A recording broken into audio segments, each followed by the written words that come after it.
Hello friends, welcome to our channel. Friends, idli dosa மாவு அரைக்காமலே நம்ம வீட்டில் ரொம்ப மொறுன்னு ரொம்ப டேஸ்ட்டாக தோசை செஞ்சிடலாங்க. எப்படின்னு பார்த்துடலாங்களா? நம்ம சேனலுக்கு புதுசாக இருந்தீங்கன்னா மறக்காம சப்ஸ்கிரைப் பண்ணுங்க. அப்படியே பக்கத்தில் இருக்க பெல் ஐக்கானையும் கிளிக் பண்ணிடுங்க. இன்னைக்கு நம்ம வெள்ளை ரவையில தான் ஃப்ரெண்ட்ஸ் தோசை செய்ய போகிறோம். அதுக்காக இந்த கப்பில் நான் 1 கப் அளவுக்கு வெள்ளை ரவை எடுத்திருக்கேன். உங்கள் வீட்டில் ஒரு முறை இந்த மாதிரி தோசை செஞ்சு பாருங்க. ரொம்ப அருமையாக இருக்கும். நம்ம வீட்டில் இட்லி மாவு தோசை மாவு இல்லாத சமயத்தில் ரொம்ப குயிக்கா இந்த மாதிரி நம்ம தோசை ரெடி பண்ணிடலாம். ரொம்பவே அருமையா இருக்கும். நம்ம எடுத்திருக்க 1 கப் வெள்ளை ரவையை மிக்ஸி ஜார்ல சேர்த்துக்கலாம். இப்ப தண்ணி எதுவுமே சேர்க்காம இதை நல்லா ஃபைன் பவுடரா அரைச்சு எடுத்துக்கலாம். பாருங்க, இந்த மாதிரி நல்லா பவுடர் பண்ணிக்கலாங்க இந்த வெள்ளை ரவையை. இப்ப ரொம்ப நல்லா பவுடர் பண்ணியாச்சு. அதே இன்னொரு பாத்திரத்துக்கு மாத்திக்கலாங்க. நம்ம அரைச்சி வச்சிருக்க வெள்ளை ரவை இன்னொரு பாத்திரத்துக்கு மாத்தியாச்சு. இது கூடவே 2 ஸ்பூன் அரிசி மாவு சேர்த்துக்கலாங்க. 2 ஸ்பூன் கோதுமை மாவும் சேர்த்துக்கலாங்க.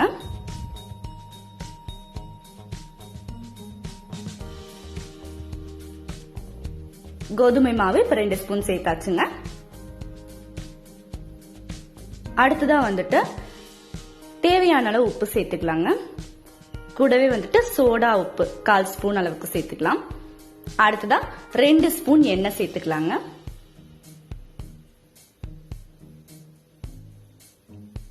இப்ப இதை நல்லா இந்த மாதிரி மிக்ஸ் பண்ணி விட்டுக்கோங்க. தண்ணி எதுவும் சேர்க்காம ஃபர்ஸ்ட் இந்த மாதிரி மிக்ஸ் பண்ணிக்கலாங்க.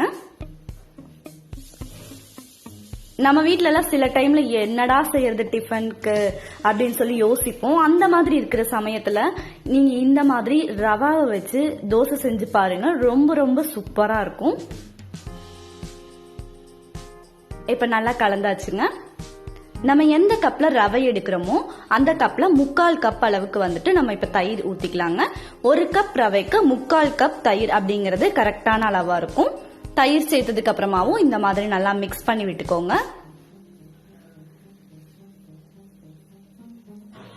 நம்ம இந்த மாதிரி தோசை சாப்பிடும் போது நமக்கு கொஞ்சம் டிஃப்ரெண்டான டேஸ்டாவும் இருக்குங்க. இட்லி மாவு தோசை மாவுலயே தோசை சாப்பிட்டு இருக்கும் போது நமக்கு இந்த மாதிரி கொஞ்சம் செஞ்சு பாருங்க. உங்களுக்கு ரொம்ப டிஃப்ரெண்டான டேஸ்டா இருக்கும். இப்ப கொஞ்சமா தண்ணி சேர்த்து இதை நல்லா இந்த மாதிரி மிக்ஸ் பண்ணி விட்டுலாங்க. கட்டி எல்லாம் எதுவுமே இல்லாம நல்லா கலந்து விட்டுக்கோங்க. இன்ஸ்டன்டா நம்ம வீட்லயே செய்யக்கூடிய ஒரு தோசை மாவா இது இருக்குங்க. இன்னும் கொஞ்சமே தண்ணி ஊத்தி இதை நல்லா தோசை மாவு பக்குவத்துக்கு கலந்துக்கலாங்க.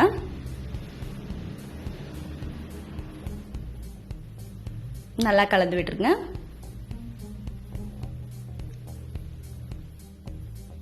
இந்த தோசை பிடிக்காதவங்க யாருமே இருக்க மாட்டாங்க. அந்த அளவுக்கு எல்லாருமே இதை விரும்பி சாப்பிடுவாங்க.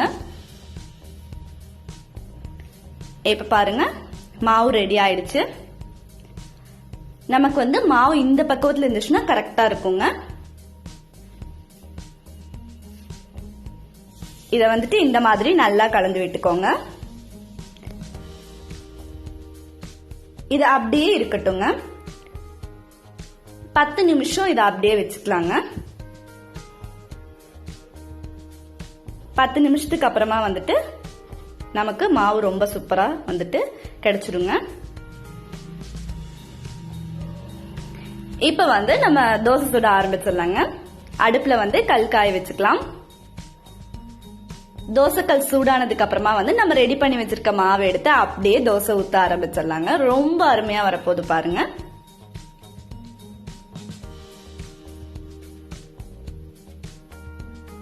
மாவு இல்லாத சமயத்துல கூட நமக்கு இந்த ரவா தோசை ரொம்ப சூப்பரா இருக்குங்க. சிலருக்கு ரவா உப்புமா பிடிக்காது. ஆனா இந்த தோசையை செஞ்சு பாருங்க. உங்களுக்கு ரொம்ப பிடிச்சதா இருக்கும். பாருங்க எவ்வளவு சூப்பரா வருதுன்னு. ரொம்ப மொறுன்னு நமக்கு இப்ப தோசை ரெடி ஆயிடுச்சு. அடுத்ததா இன்னொரு தோசை ஊத்திடலாங்க.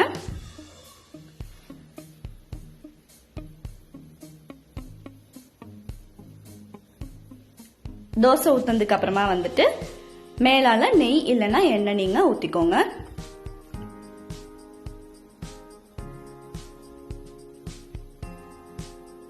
நான் இன்னைக்கு வந்துட்டு நெய் ஊற்றிருக்கேன். அப்படியே வந்துட்டு நம்ம திருப்பி போட்டு வேக வைக்காதங்காட்டி ஒரு மூடி போட்டு க்ளோஸ் பண்ணி வச்சிடலாங்க. நல்லா வெந்துடும். தோசை வெந்ததுக்கு அப்புறமா மூடி எடுத்துட்டு அப்படியே வந்துட்டு எடுத்துக்கலாங்க. பாருங்க எவ்வளவு மொறு மொறுன்னு இருக்குன்னு. இந்த தோசை எல்லாத்துக்குமே ரொம்ப ரொம்ப பிடிச்சதா இருக்கும். இது சாம்பார், சட்னி இப்படி எது கூட வேணாலும் வச்சு நீங்க டேஸ்ட் பண்ணலாம். உங்களுக்கு அவ்வளோ அருமையான டேஸ்டா இருக்கும். ஸோ இதை நீங்க உங்க வீட்டில் மறக்காம ட்ரை பண்ணி பாருங்க, டேஸ்ட் பண்ணி பாருங்க. இந்த வீடியோ பிடிச்சா லைக் பண்ணுங்க, ஷேர் பண்ணுங்க, கமெண்ட் பண்ணுங்க.